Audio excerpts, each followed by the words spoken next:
বাংলাদেশের হাই কমিশনকে ভেঙে গুড়িয়ে ছাই করে দেবো, ধুলিসাৎ করে দেবো। একদম পরিষ্কার বলছি, যদি আমি পারি, আমি দায়িত্ব নিয়ে বলছি, বাংলাদেশ হাই কমিশনে ভাঙচুর করে তাকে আগুনে পুড়িয়ে ছাই করে দেবো।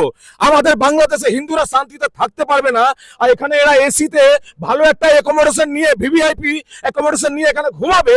বাংলাদেশে হাই কমিশনাররা এখানে ঘুমাতে দেবো নাকি? নমস্কার, ইন্ডিয়া নিউজ 24 থেকে রয়েছে আমি শঙ্কর সাঁতরা এই মুহূর্তে। তবে আপনাদেরকে একটা কথা বলি যে আজকে আমরা যে দাঁড়িয়ে রয়েছে, এতগুলো মানুষ দাঁড়িয়ে রয়েছে কাদের জন্য জানেন?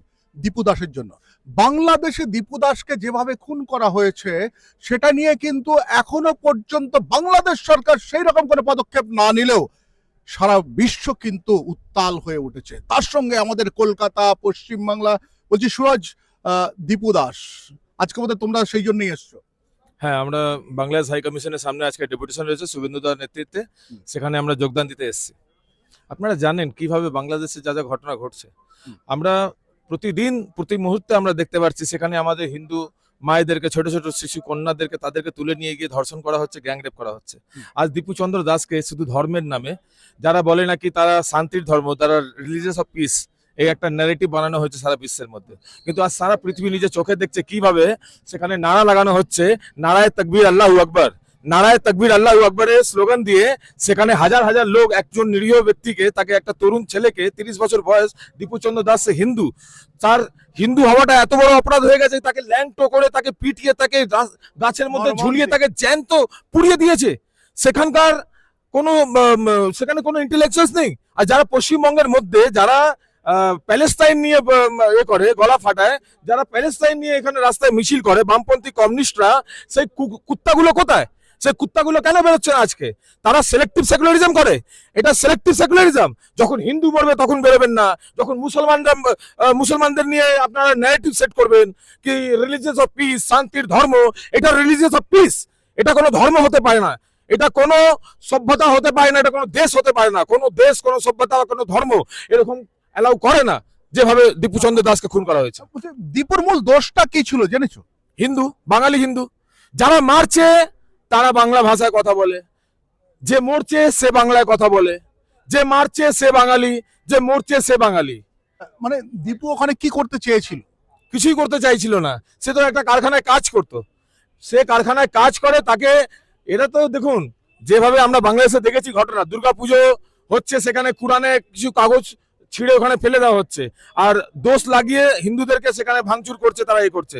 এটা তো হচ্ছে, এটা তো ওরা ইচ্ছাকৃত ভাবে, এটা মানে খুব প্ল্যানিং করে হচ্ছে, এই ঘটনাগুলো ঘটানো হচ্ছে। তো দীপু চন্দ্র দাসের তো কোনো ভুল ছিল না, কোনো অন্যায় ছিল না।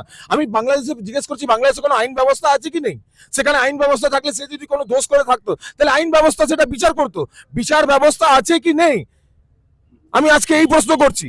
আর যারা এখানে বলে ভাষার নামে, যারা রাজনীতি করে, যারা এখানে বলে বাংলার অস্মিতার কথা বলে, যারা বাংলার সংস্কৃতি নিয়ে কথা বলে, তাদেরকে আমি জিজ্ঞেস করছি, তোরা এখন কোথায় আছিস? তোরা কেন কথা বলছিস না? আজ মুসলমান মানে মুসলমান, সে প্যালেস্টাইনে মুসলমান মুসলমান, সে ভারতের মুসলমান মুসলমান, সে আফগানিস্তানে যে মুসলমান সে মুসলমান, আর যে বাংলাদেশে মুসলমান সে মুসলমান। কিন্তু আমরা হচ্ছি তৃণমূল কংগ্রেস, আমরা হচ্ছি সিপিএম, আমরা হচ্ছি কংগ্রেস, আমরা হচ্ছি বাঙালি, আমরা হচ্ছি বিহারি, আমরা হচ্ছি সাউথ ইন্ডিয়া, আমরা হচ্ছি নর্থ ইন্ডিয়া, আমরা হচ্ছি বিভিন্ন রাজনৈতিক দল, বিভিন্ন জাতীয়, বিভিন্ন মানে ক্ষেত্রে আমরা বিভক্ত আছি।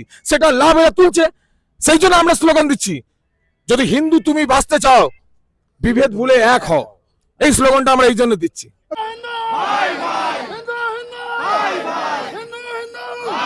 তাহলে শেষ অবধি আমরা কোথায় দাঁড়াবো? আজকে তোমাদের এখানে একটা প্রতিবাদ মিছিল হবে, বাংলাদেশ কমিশনে যাবে, কিংবা কদিন আগে আমরা দেখেছিলাম বাংলাদেশের লোকেরা ভারতের হাই কমিশনে গেছিল। শেষটা কোথায়? কি চাইছো তোমরা? শেষ কি চাইছো? শুধু কি বিজেপি? চেষ্টা করছি, যদি ঈশ্বর আশীর্বাদ করেন, বাংলাদেশের হাই কমিশনকে ভেঙে গুড়িয়ে ছাই করে দেবো, ধুলিসাৎ করে দেবো। একদম পরিষ্কার বলছি, যদি আমি পারি, আমি দায়িত্ব নিয়ে বলছি, বাংলাদেশ হাই কমিশনে ভাঙচুর করে তাকে আগুনে পুড়িয়ে ছাই করে দেবো। আমাদের বাংলাদেশে হিন্দুরা শান্তিতে থাকতে পারবে না, আর এখানে এরা এসিতে ভালো একটা অ্যাকোমোডেশন নিয়ে, ভিভিআইপি অ্যাকোমোডেশন নিয়ে এখানে ঘুমাবে। বাংলাদেশের হাই কমিশনাররা এখানে ঘুমাতে দেবো নাকি? বাংলাদেশের কোনো এখানে প্রতীকে এখানে থাকতে দেবো না। হিন্দুরা যদি ঐক্যবদ্ধ হয়, আমরা যদি পারি, আমরা চেষ্টা করছি এই বাংলাদেশ হাই কমিশনকে এখান থেকে ভেঙে ছাই করে ধুলিসাৎ করে দেবো। তা আমাদের দেশে হাসপাতালগুলো তো বাংলাদেশিদের নিয়েই চলে, বাইপাসে যেগুলো এদের রয়েছে। সবাইকে ঘাড়ে ধাক্কা দিয়ে বার করতে হবে। এরা যারা চিকিৎসা করতে আসছে এদেরকে জিজ্ঞেস করুন ভারতের প্রতি এদের কোনো স্নেহ আছে, কোনো ভালোবাসা আছে? এরাই ওখানে গিয়ে হিন্দুদেরকে পুড়িয়ে মারছে, এরাই আমাদের মেয়েদেরকে তুলে নিয়ে গিয়ে ধর্ষণ করছে, তাদের ধর্মান্তরণ করছে। এরা কোনোদিন, এরা জন্তু জানোয়ার, এরা কোনোদিন আমাদের ভারতের পক্ষে বলতে পারবে না, এরা ভারতের বিরুদ্ধে আছে। বাংলাদেশে যা আজকে পরিস্থিতি, সেখানে যে লেভেলে রেডিকালাইজেশন হয়েছে, ওখানে সব কটা হচ্ছে আমাদের হিন্দু বিরোধী, ভারত বিরোধী। ওটা এখন বাংলাদেশ নয়, ওটা এখন ইস্ট পাকিস্তান। অর্থাৎ এতক্ষণ ধরে আমরা সুরজের কথা শুনলাম, একটাই জিনিস যে যেটা প্রতিফলন হয়েছে বাংলাদেশে যে ঘৃণা, বাংলাদেশের লোকেরা আমাদের প্রতি যে সমস্ত কথা বলছে, যে সমস্ত ঘৃণা উগড়ে দিচ্ছেন, তার প্রতিফলন কিন্তু এটা। আর যেটা বললো ওর পক্ষ থেকে বললো, তবে একটা জিনিস বলি যে পরিবর্তন আসা উচিত, বাংলাদেশে সুসরকার আসা উচিত, নইলে কিন্তু ভারতে অনেকটাই চাপ হয়ে যাবে বাংলাদেশিদের পক্ষে। আমি শঙ্কর রয়েছে আপনাদের সঙ্গে, ইন্ডিয়া নিউজ 24 দেখতে থাকুন।